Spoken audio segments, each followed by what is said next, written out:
Welcome everyone, and my name is NATALIA, and I would like to welcome at the panel 8, called The Role of the Artist and the Writer of the Cassandra Conference. The panel will explore the importance of art and communication and its capacity to involve all people in confronting the issues at hand. Let me introduce the speakers of this panel. Nina KAJANDER, Policy Officer and Project Leader who works for European Commission Joint Research Center. SUSANA Molina, Editor and Founder, The Urban Activist. PATRICIA CARBONELL, Head of REVOLVE, Barcelona Office. And POOJA MUNSHI, Head of WEB, United Nations Environment Program. And now we would like to show you the videos prepared by the speakers of this panel. The media acts as the primary source of information for people. Media outlets provide news, analyze events, and shape the narratives around various issues. They have the power to frame issues in a particular way and thus influence the way that people perceive and understand them. The media's choice of language, images, and messages can influence the public opinion and people's attitudes. For instance, positive or negative portrayal of migrants, the framing of migration as a crisis or as an opportunity, and the emphasis on one aspect rather than another can influence how people perceive and understand migration. An overemphasis on sensational or dramatic stories can lead to a skewed understanding of migration and contribute to stereotypes and misconceptions. Sensational stories often oversimplify complex migration issues. They fail to provide the necessary context and thus contribute to a shallow understanding of the underlying causes, dynamics, and potential solutions. Disinformation further distorts public understanding, perpetuates stereotypes, and creates fear or hostility towards migrants. This contributes to polarization and divisions within our societies and hinders constructive dialogue and policy response. The media also has the power to act as a force for good by promoting more balanced, evidence-based narratives on migration.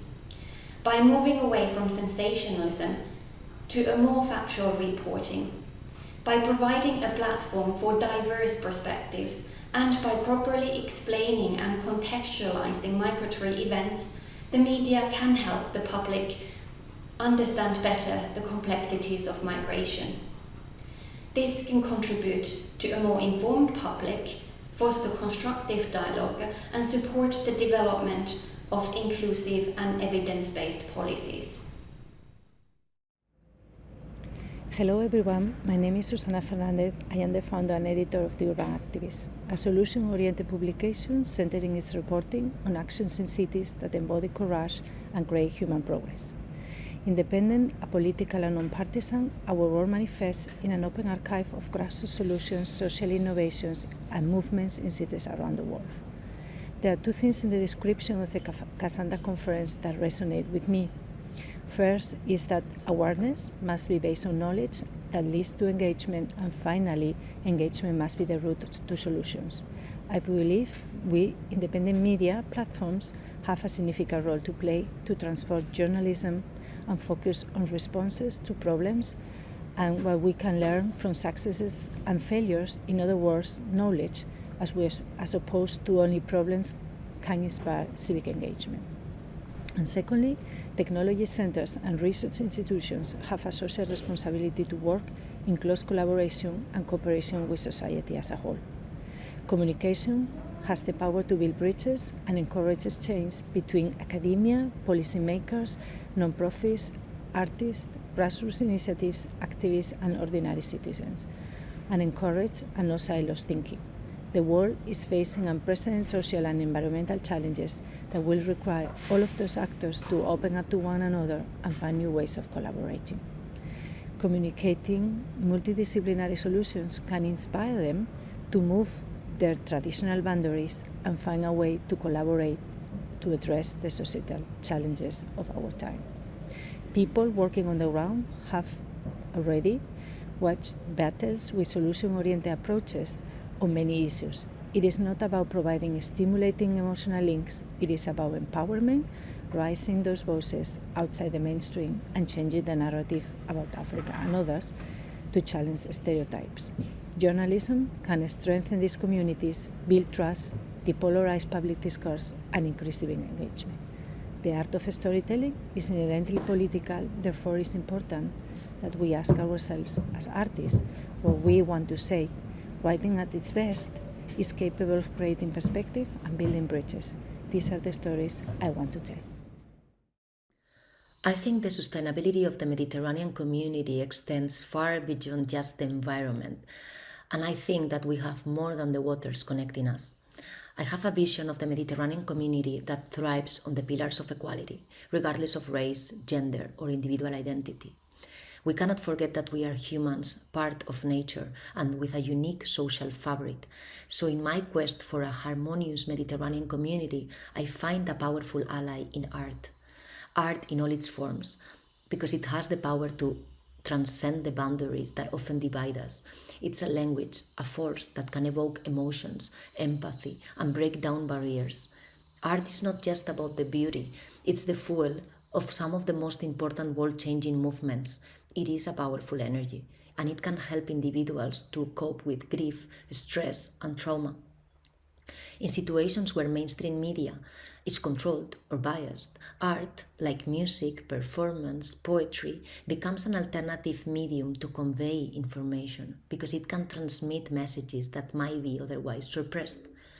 Art also means cross-generational connection, passing down the memories, the wisdom, the stories and values of our communities, and it is also a tool for scientific processes.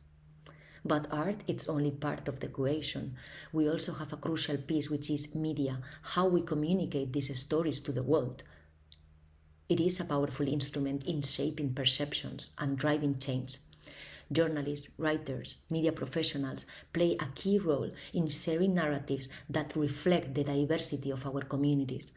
They are the storytellers, shining a light on the experiences of those around us. Through art and media, we can build connections, we can ignite dialogue, and we can reach understanding. It's a collaborative effort. It's a symphony of voices coming together to harmonize our world.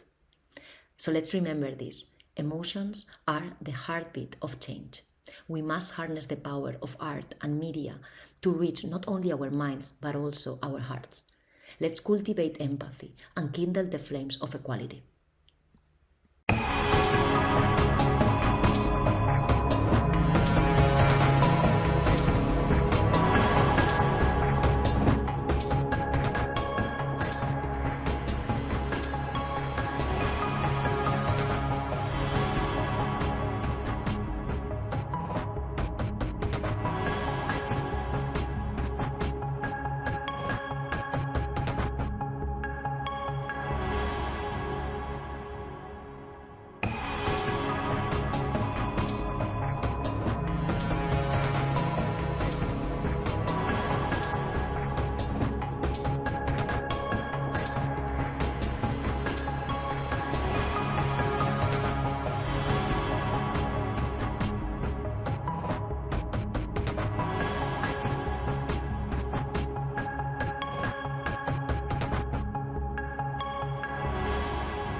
Art, science, economy. Since I was a teenager, everybody seemed to urge me to choose between one of the three, and I never could. Today, I work on all three domains. I create art to share my inner perception. I am a scientist seeking to discover the unknown, and I do this to achieve sustainability and economic model, decoupling growth from planetary destruction.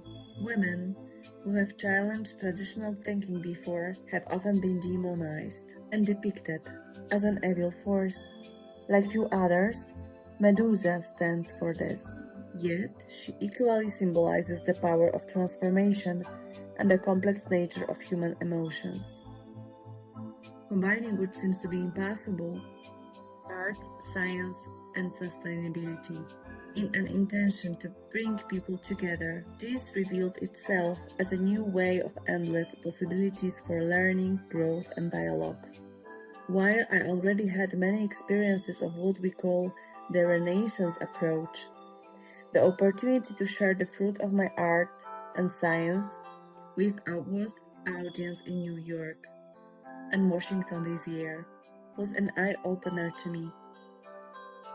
Seeing people from all over the world stop at the UN for my work, seeing teenagers and experienced diplomats in Washington engaging in a dialogue about water, planetary health, and peace, and seeing the joy in the eyes of many, proved that what I believe to be impossible is an effective tool for promoting peace, building partnerships, and promoting global progress. Let's not continue to ignore Cassandra's prophecies, who, like Medusa, was treated as an outcast. Let's join what seems to be impossible to make a change. Remember, everything is impossible until it is done.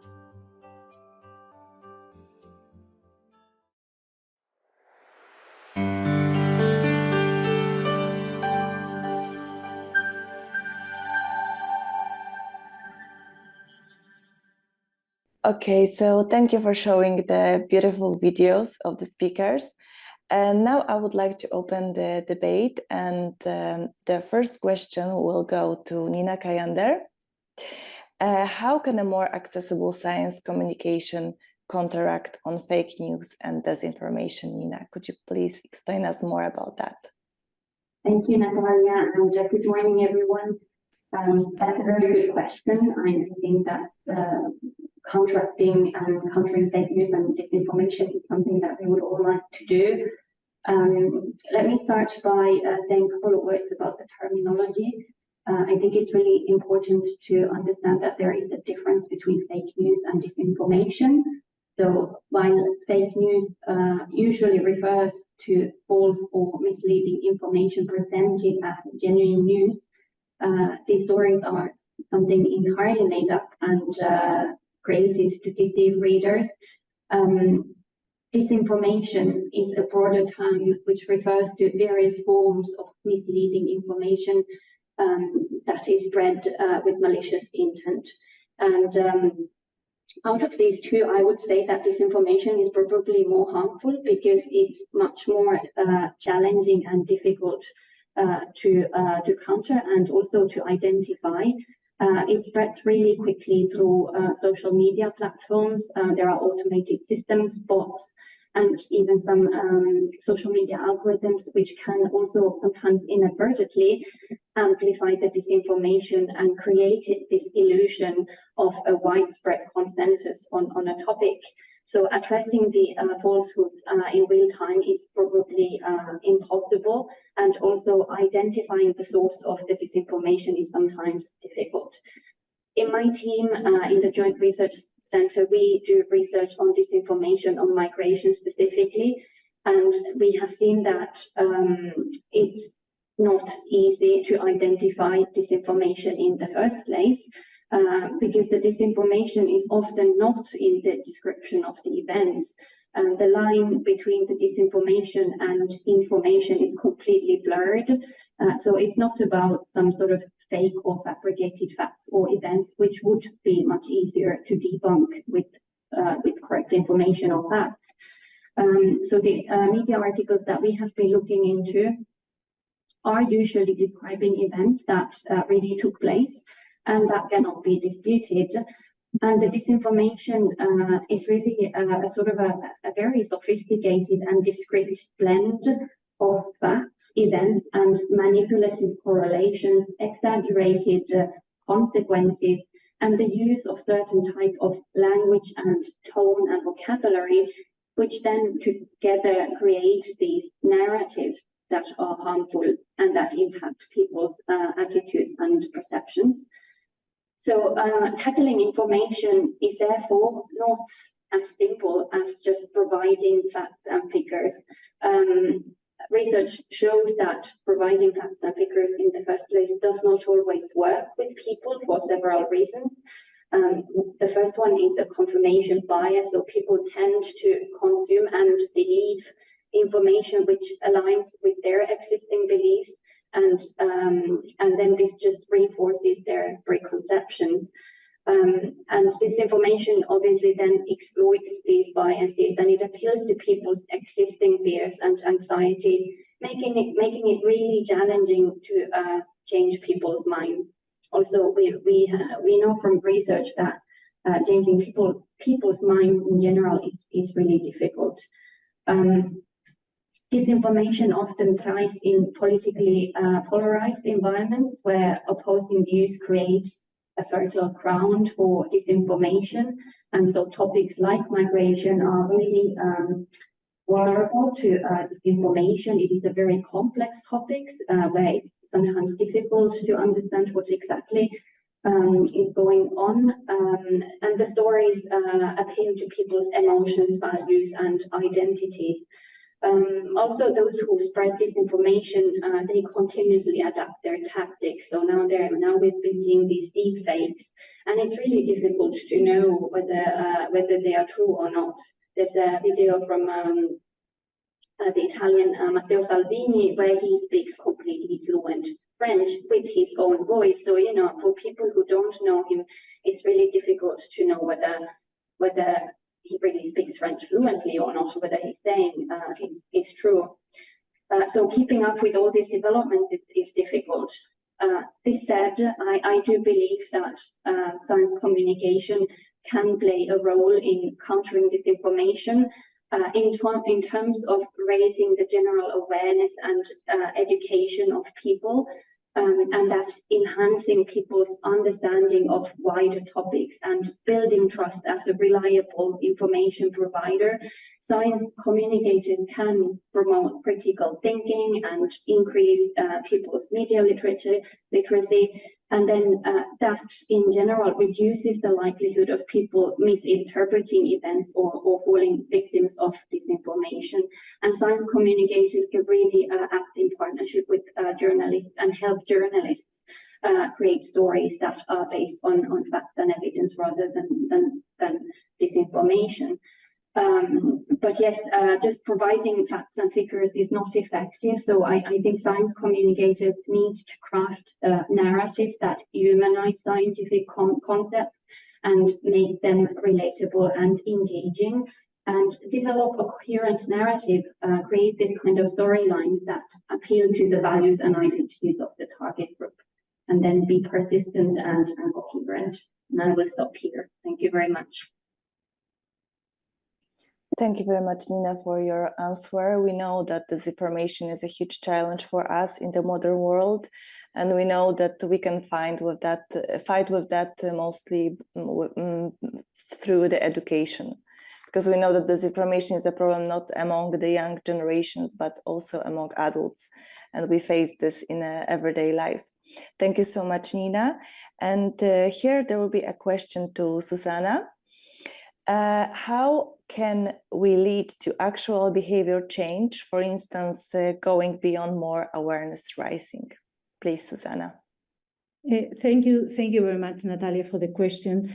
So, you know, I think knowledge is powerful, and it's important when we speak about challenges like, for instance, climate change or migration, that we do it from a local perspective if we want to trigger some change. So I think local is close to people, so the story is established, is better understood, rather than speaking about global problems like climate change that people sometimes feel disconnected or they don't see how they can do something about it. And the other aspect of triggering change or behavior change is if we address problems from a solution perspective.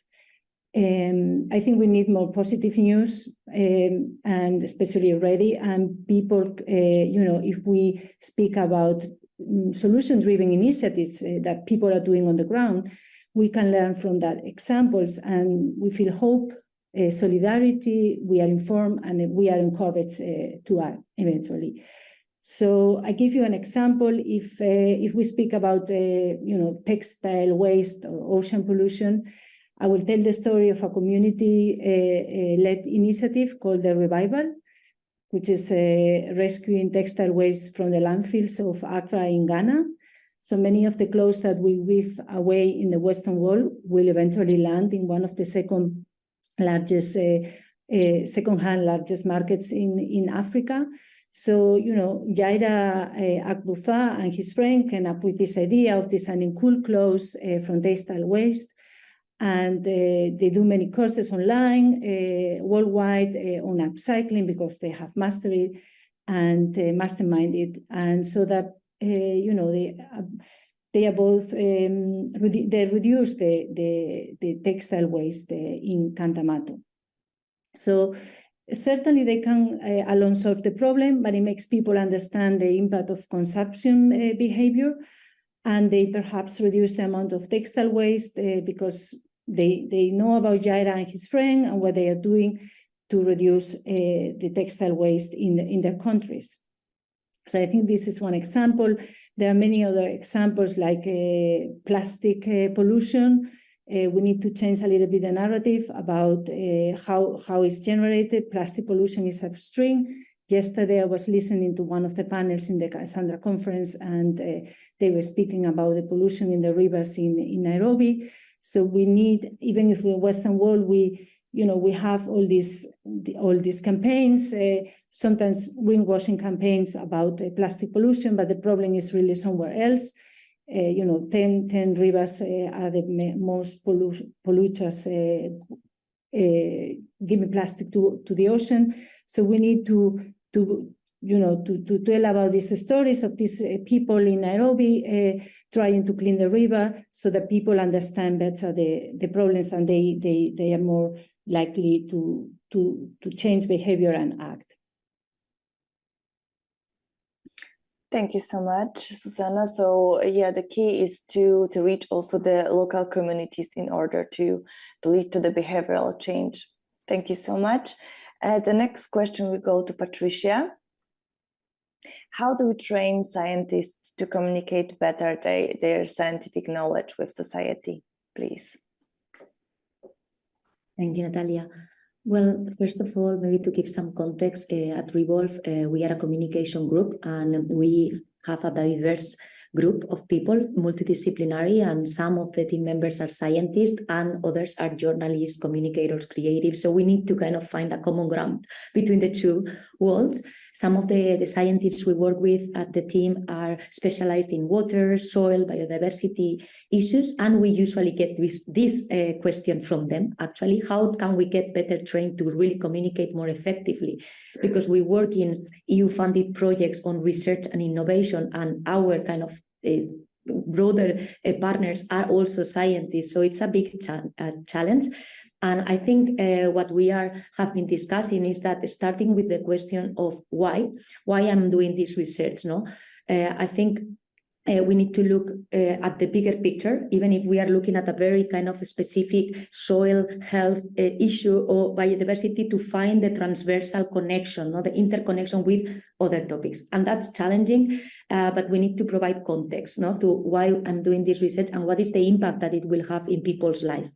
So going beyond the actual research is very important. To find the leverage points, looking at how this is going to influence my target audience, which is the second part.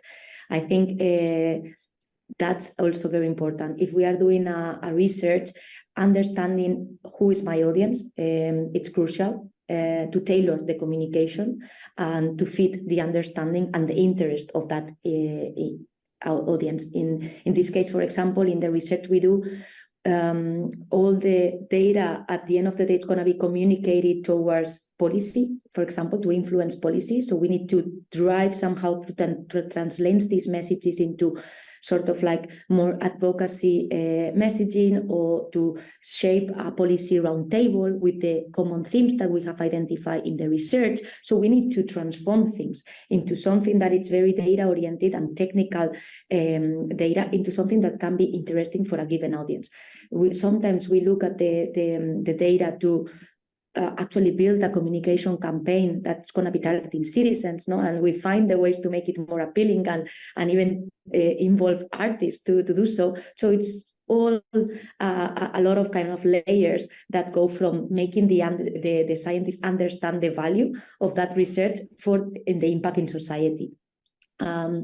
So I think that's one of the key that we do at REVOLVE, for example. Like, okay, we have this research that is produced through this project, and we feel that it cannot be just posted as a PDF on a website, no, or uploaded into a given platform for scientists. So we try to go beyond the usual scenarios in which research can be found, and instead try to leverage this analysis into communication artifacts, whether it's transforming into a video or a poster or a data visualization tool, no? So we create like a more like a map with interactivity, so more people can suddenly be more appealed by the kind of infographics and of course the content that it's backed by this communication. So we try to merge the two. I think the more the scientists actively engage in communication, the more it will create public trust. Because at the end of the day, as it was mentioned by Nina, no, and others, we are living in an age of misinformation, disinformation, skepticism, even with the scientists, and about climate change and the huge challenges that we face. So we really need to play with both, no? Like, of course, we use the evidence, but then we are able to use properly or make a good use of social media channels, to know how to speak at a public workshop about this research without being so technical, so you lose the attention of people, and how to make a story newsworthy, providing the data, providing the sources. So there's a lot of elements that need to be combined that actually the scientists need to learn about. And at the end of the day, the most important part is collaboration. They cannot do it all on their own. Journalists cannot do it on their own. So the more we can collaborate between scientists, journalists, and even artists as a part of the process, the better is going to be the outcome, and surprisingly impactful at the end of the day, because it's very important. So yeah, I think it's the training kind of scientists and all of us to avoid the jargon, avoid using the usual kind of like methods that we are used to and that we know that they don't work as much as we would like to, and be ready to experiment and to test other creative ways of really communicating about the science, which is there. So I think workshops is something that we are exploring very impactful, because you involve the different actors from the very beginning in the co-creation. For example, designing scenarios, taking the research and taking the weak signals of change, as we call it, looking at the media coverage, looking at reports, studies, understand how we can design scenarios that can drive narratives, no? That then we can iterate, we can collect feedback. So it's more like a process. We are looking at this as a collaborative process, that it can be integrated from the very beginning of research projects. So yeah, many things that can have a stake. And another item that I will highlight, it's how my research, for example, can be linked to other research. So it's very important to go beyond as well your own research and map the information ecosystem on that, find the synergies, find those who are also exploring that, which again is part of the collaboration, but within the research field, and avoid working in silos and duplicating information, which is something that we find a lot, no? Like short-term kind of like thinking with a lot of duplication. So why don't we kind of do this first mapping of information and then find the research links and then kind of build upon that, no? To avoid working in segregated bubbles of knowledge, let's say. So I think everything is there. It's just for us to kind of like create a coherent narrative, let's say, that can really take us to the next level, no? Of engagement with different audiences, of course, and it requires different strategies. So I think it's appreciating the value of communication, and media takes a huge role for us to really be part of the transformational change that we are living at this systemic moment. So yeah, that's it from my side. Thank you so much, Patricia. So again, the cooperation of multidisciplinary fields is a key to success for the future. Thank you so much. So the next question will go to POOJA, which is strongly connected with the beautiful and strong video you made. As you mentioned, art has consistently made us question if not propel us into action. And the question is, what if the next frontier for communication is not performed, and how we can be supported by artificial intelligence with this issue? Please, POOJA. Yeah, thank you so much. It's so wonderful to hear all the panelists, and in so many ways we come from different filters, but we all touch on similar topics. So I wanted to pose a challenge for us, which is, how about including data visualization and data into the art sphere, the performance sphere? When you ask me about AI, I'm going to say it's only a tool. And what I'm suggesting here is that we use data and data visualization as tools, because with the fourth industrial revolution, data is everywhere. Data is all around us, and it's only going to increase. So how can we, I think, Patricia, you touched on this, how can we utilize data in a meaningful way? I don't think the human connection and the human input of packaging this data and data visualization will ever go away. That's what makes it potent. And that's what I tie back to what Susana said, you know, localizing it, making it relevant. And that is the role that the human artist will always play. But it's about using data and data visualization, which are all around us, as a tool in your palette, as a paintbrush. So I think that's where AI is really going to come in use. It's going to help us think faster. It's going to help us with suggestions. And I know misinformation is always there. And I think we need to rely on policy, on the digital technology platforms to help us curb that. But in the end, just like we did with motor cars, I think rather than push it back, I think we need to embrace it and see how to harness it in a way that is meaningful. When we package data in useful ways versus Excel sheets or a bunch of numbers that no one understands, if we package it in relevant ways, what does the consumer of this data, or this visitor or reader in Asia Pacific, India, where there are many floods today, how can we package the data in a way that's useful to them, versus in the Mediterranean, where we're having forest fires, migration issue? How can we take another lens to that? And Africa, which is on the forefront of the climate crisis, how can we package it? AI can, in seconds, help us frame the data in different ways, after which I think the artist needs to take on that role and stage the theater so it's attractive, resonating, and makes sense to the person that's reading it. I hope that makes sense. Yes, thank you so much, POOJA, for your very interesting and impressive answer. Thank you. And now I would like to get back to Nina, and I would like to start with the second round of the questions. And the question will be, what is your secret to successful science to policy communication on such difficult theme such as demography and migration? Please. Thank you. So for those of you who don't know, the Joint Research Center is the Science for Policy organization, and our role is to provide scientific evidence and to communicate scientific evidence to European Commission policymakers. They said, I don't know if I have a secret. We have been making some progress, and I can share with you some of the observations that I have made during this process. So the first is I have also been involved in communicating science and scientific advice to policy to the general public, and I think that communicating with policymakers is different with communicating with the general public, and I think that here the two-way process of communication becomes even more important.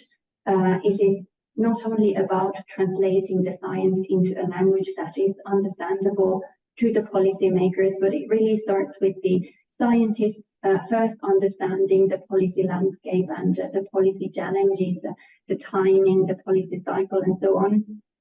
And I think that although we are making some progress, and I think still more work needs to be done in this area, we don't always spend enough time to really understand how much the policymakers already know and where exactly they need more knowledge.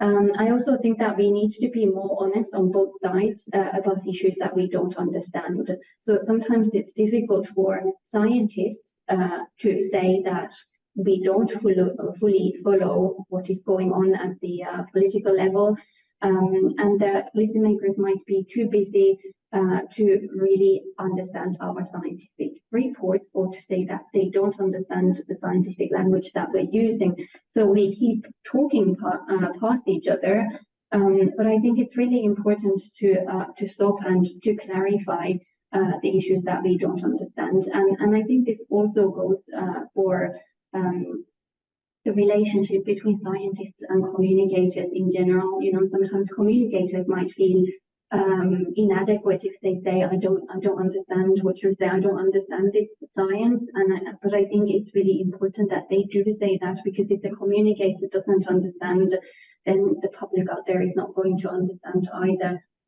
So then us on the scientific side, I think we need to be really patient in terms of seeing our scientific input being taken on board by the scientists. Policymakers are very busy, and policy making is a gradual process. So scientists need to be patient and persistent in our efforts to engage with policymakers. If it stops after you ask the policymaker what kind of scientific evidence they need, the policymakers might give you a vague indication. They might say something like, we need to better understand climate migration. And the mistake that we could make there is that we just jump on that topic and we start providing scientific evidence on that topic. Whereas what we would really need to do is then to go back to them and say, okay, what are the challenges that you're dealing with linked to climate migration? What are the questions that you would like to know? And then that way, we are able to provide scientific evidence that really responds to the needs of the policymakers. So you need to be a little bit persistent to keep up this engagement and to keep going back to the policymakers with asking, here's what we can do, and like, what are the exact questions that you're interested in. In my team, we are using tools such as policy labs. So these are sort of interactive spaces, interactive exercises where you can create an environment where the policymakers can more freely explore the challenges that they are facing. And so I think building a relationship with the policymakers is really important. And then the last point is, I think the scientists need to go an extra mile to provide actionable recommendations on the topics that we're working on. We often stop at the level of the science and we show what the data or the scientific experiments show, and it might be difficult for the policymakers then to take that and say, or to understand, what it means for them. So I think we need to make some efforts in order to explain what our scientific results mean for the policy side. Yeah, I will stop here. Thank you. Thank you so much, Nina. And now I would like to come back to Susana with the question, how we can build the bridges among citizens dealing with various fields and create multidisciplinary solutions for the future, please. Yeah. Well, I think for sure we have to build bridges between citizens, but most importantly, we have to build bridges between citizens and also academia, scientists, policymakers. And I say that, I mean, communication is important, but I want to go one step further and make people collaborate together and open to one another. So because, you know, we have already citizens working on the ground on solutions. And I think local innovation by ordinary people is important. And, you know, people from these fields, like scientists and academia, they need to look at these solutions. So basically what I'm saying is we all need to come down from our professional pedestals and try to collaborate together. As I said, knowledge is powerful. So I think if we tell, you know, stories about solutions, we can create connections among disciplines, because people working on the ground, most of the times, from my experience when I write these stories, is they are already touching on many different disciplines, and everything is intersectional. So, you know, I believe there is this is where policymakers sometimes fail. So problems are not addressed enough in an intersectional way. And of course, we communicators and writers, we need to bring this interdisciplinary in the stories that we tell, especially when it comes to climate change, immigration, gender equality. You know, when we bring all these solutions that touches in different disciplines, then we break silos and build bridges. And the typical example is sustainable mobility. You know, if women in countries like in Africa, they want to use public transportation, they will encounter safety issues. So we need to address problems of gender equality, because we want these women to move from one place to the other so they can have better job opportunities, and that will have an impact in the economy of the country. So I think intersectionality is really important. And when we communicate through solutions, real solutions on the ground, then we can build these bridges and make people and, you know, academia and scientists and policymakers work with ordinary citizens. And I will also say on the other side of the coin I think ordinary people are losing a little bit of faith in science. We saw that with COVID. And, you know, when information going around, people, they don't believe in vaccinations and so on. So I think citizen science is very important. So how scientists can incorporate citizens in their work, and especially as POOJA mentioned with data. And I have seen some initiatives in museums in Berlin and Paris where scientists are trying to work with people together. And of course, museums is a place where both can meet. So I think this is a way of building bridges among citizens and people working in different disciplines, if that makes sense. Thank you so much, Susana. And the next question will go to Patricia. How do we train journalists to communicate better the concept of uncertainty and probability when talking about environmental issues?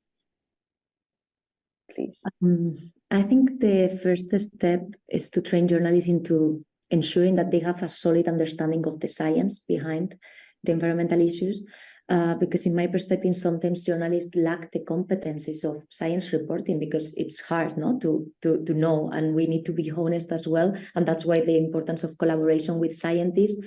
because even if the data is there, knowing where to find the credible sources and how to cite them, or how to interview the specific expert.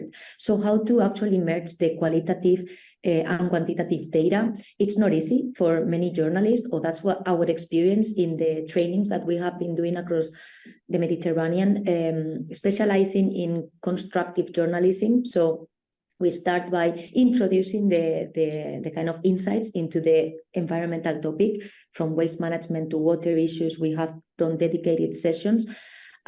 We kind of analyze the understanding that the journalists have, and then we go into the how to find the resources and how to do the interviews, and then build on the solutions-oriented stories. Know what are the solutions out there, and how do we connect with local communities and mention their perspectives as well, and how they are being impacted. So they need to be able to find all the voices into the story to give a more objective and more holistic view, let's say, of the given topic. So first of all is giving the competence of not only science, but also constructive reporting, I think, based on evidence. In some cases, I think there's also the social factor around uncertainty, because it's not easy to accept that you are not 100% certain about something. Even if you are actually featuring a research topic, there will be other that counter argument this research, or there will be always kind of debate around a given topic, different perspectives. So there's also how the media outlet, the editorial office, is going to support or not the lack of certainty. So they need to, sometimes it's ignored or it's overlooked because we don't want to go into it's likely to happen or it's predicted to happen. So those words are important and need to be there because are part of the narrative, because we cannot be maybe 100% sure of what are going to be the impacts of climate change. We don't know, but we need to start building on these simulations, so different scenarios with the data that we have currently.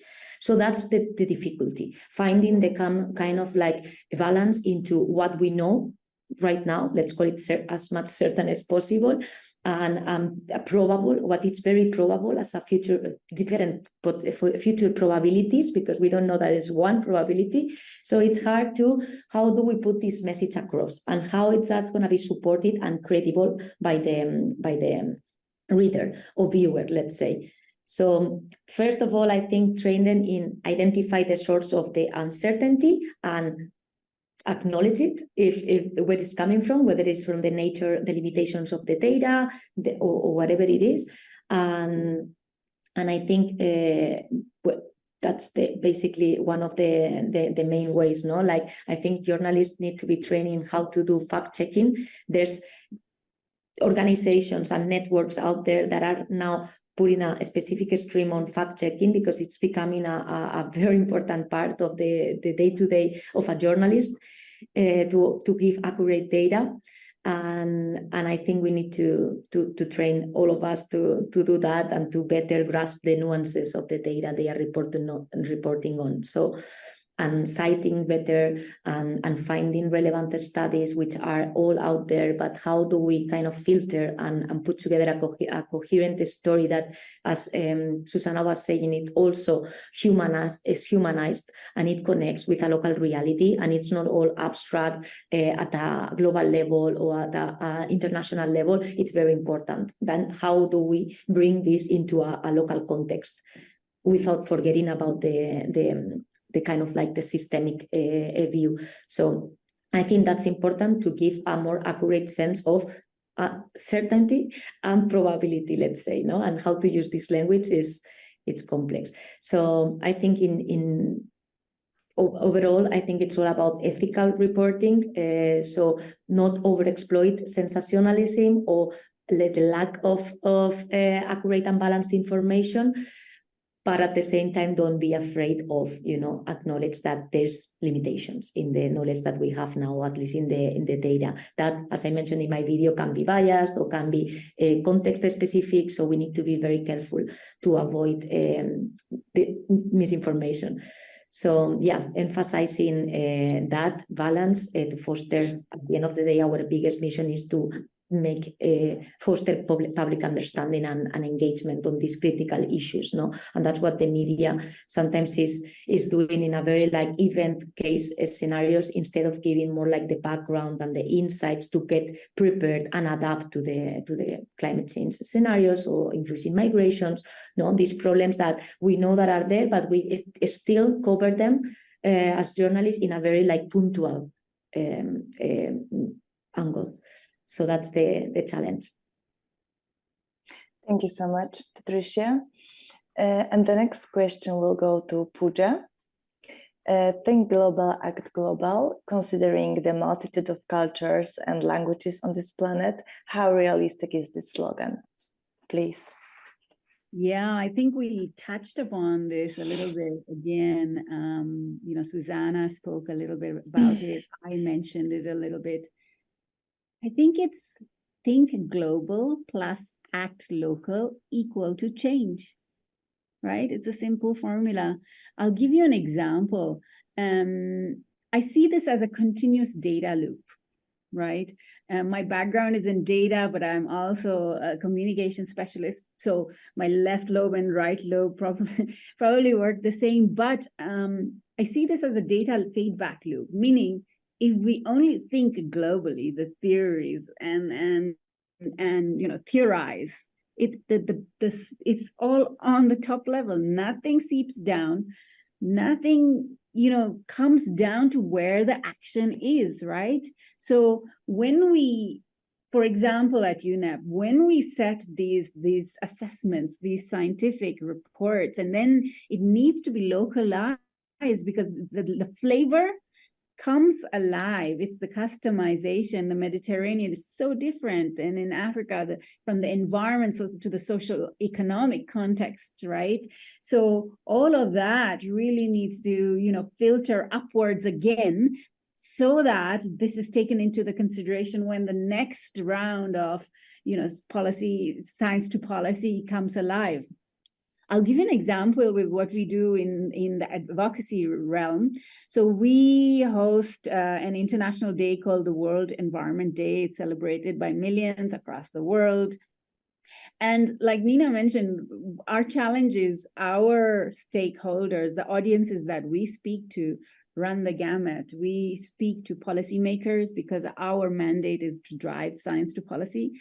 But we also realize that there's a huge need of bubbling, like creating the groundswell that will go up to these policymakers and demand the change, right? So when we create advocacy material and playbooks and things like that, we have a very specific set of suggestions, activities that are geared to policymakers for, let's say, decade on restoration, how we can restore our ecosystems. And the messaging is very clearly mapped towards, you know, economic growth, but you know, because policymakers will tie it back. They are not interested in perhaps creating a better earth for that purpose. They want to tie it to GDP. I think some of us mentioned it, and it's hard not to. So we have to speak their language. But when we speak to individuals, you talk about neighborhoods, you talk about localities, you talk about that your backyard, things you can do, grow the grass more versus mowing it, because you will increase the pollinators, right? And then you, of course, talk about subsidies to the policymakers. So what I'm trying to say is, it is best to, yes, act globally to set the stage, but then bring it down to a local level so it resonates with the people. And I go back to that formula, you know, think global plus act local equal to change. Thanks. Thank you so much, POOJA. And now let me check if there are some other questions from the audience. And we have actually the question from Boris van Westering to Nina. How can the EU and others make sure that artists and journalists are included as a stakeholder of importance in climate programming to realize the more effective and inclusive climate action? Nina, if you would like to answer on that.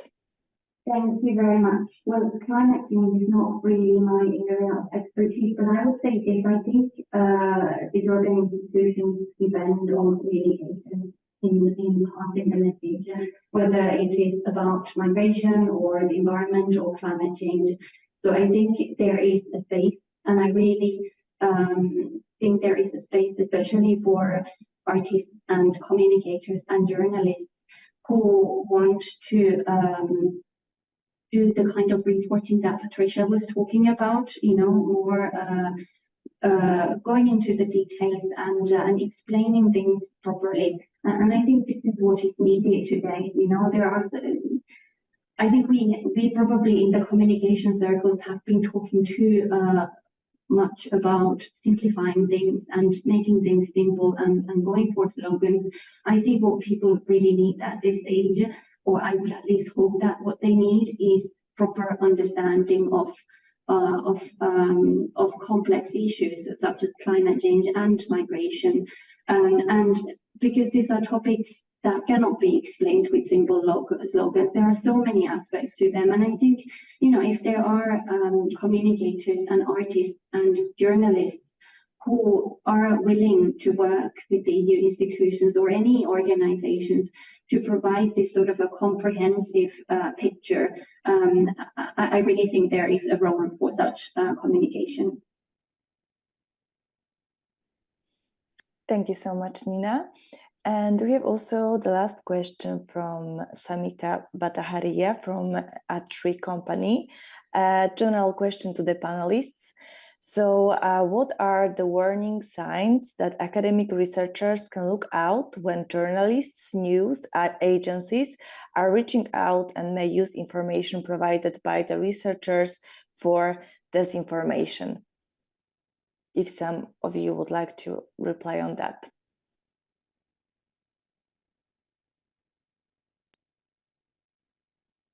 I can start. Maybe the other panelists would then like to complement. So the question was about the terms and terminology that. What are the warning signs that academic researchers can look out when journalists, news are reaching out and may use information provided by the researchers for disinformation? Okay. Well, what we see in our research on disinformation is that it is exactly the vocabulary and the terminology that often creates these disinformation narratives, and it's not necessarily so much in the reporting of the event. So I think what people need to be careful about in general, also when reading news, is terminology that is sort of like shocking or alarmist or like really strong qualifying adjectives and so on. This is usually an attempt to somehow manipulate you into thinking something. So so I think that's something that definitely both the communicators and those who are then reading news articles and media need to pay attention to. I don't know if the other panelists would like to complement. Well, I think there are two parts. What are the warning signs? There could be, of course, on social media. So I think that some social media platforms have now have quite a participatory role, or given us the tools to mark out posts that they believe are misinformation. And like Nina said, they are often including exclamation marks. But I think as a general rule of thumb, we need to be more aware. It all starts from us, right? So being rigorous, I often see things posted on social media, but being really rigorous about fact checking yourself before posting things and really making sure that it is accurate, backed up by credible authorities is definitely the way to go. And I'm hoping that more huge technology platforms are able to join us in this effort. I know some, won't take names, some social platforms have recently stopped providing the tools for fact-checking or claiming for a fact-check, but there are others who are doing it, and I think that partnership needs to continue. Thank you so much, Pooja. So would you like still to add something? Because we are coming to the end. So just to complement that very final question, I think it's important to for communicators to try and explain things. So when you see things like terminology like massive migration being, or massive illegal migration to the European Union being used, what does that mean? And there are ways to go and check.